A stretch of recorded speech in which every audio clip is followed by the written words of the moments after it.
holding it down, like on a leash, and you got her, you're like just making sure she's like tethered to you, and if she breaks, you can use the leash to help. Then that's, again, you're using obedience as like impulse control ceiling that kind of forces her to like override her impulses as they come up and kind of keep control of herself. And if she makes a mistake, you correct her and you remind her back to it. That helps keep her from doing it. But the other thing to do would be to work on disengaging her. So I'll show you like a spatial pressure, like an out thing here. So away from the toy. Gotcha. It's not a big deal. There's no obedience required. Good girl. Very good. Very good. But that word out and that look of, so let's just say you can catch it in the act of her doing the actual, punish it. Yeah. When she stops, punishment stops. Yep. She re-engages, punishment's back. So that's the way to make it like kind of long term. What happens with a dog like her, if you keep structure in life and live by a permission-based system, that's not just like micromanaging everything, but you have checkpoints in life where you have to have permission to do it. If you don't, I'm going to make you do something to get permission. If you just live that way, she'll stay very balanced, probably quite naturally. Yeah. But if you let her just kind of follow her impulses all day and kind of do what she wants and just blow off your commands and not have boundaries, then she's going to just revert back to being that not so good version of herself. But now she can, like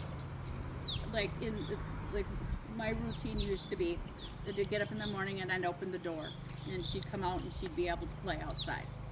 Okay? And so is that something she's still going to be able to do? Yeah, but make the door permission-based. Okay. All right, that's a good thing. So it can be anything along the way. You can simply make her not barge out the door as the prerequisite to get permission to go out the door. Or you can make it, you have to sit while I open the door. Gotcha. Or you can make it, there's place right there, and I'm going to open the door, you're going to hold place, and I'll release you from place to go through the door. Or it can be, you go through the door and then make her go to place immediately after. So if you find these little like wild, because if it's like we're pushing boundaries, that's the point right now. So she doesn't care, which is great, because she's not clinging in desperation to feel good by being close to you. Well, it was interesting because she would be fine, she'd be fine, and then it would go bam.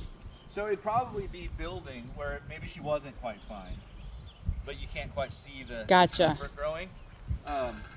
Or it's hard to know because I didn't see it, but it's likely just kind of missing the slow cues. Changes. Yeah.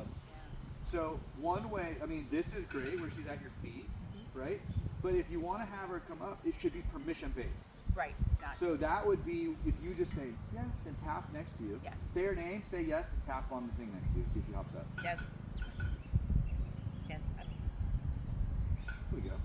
Yeah. Excellent. So see the level of like, instead of being like in a really aroused state, which I assume she probably was more excited to hop up there before. Yes. She was like, you really had to coax her up there. She's in a calm state. So I think calmness is the farthest away from aggression.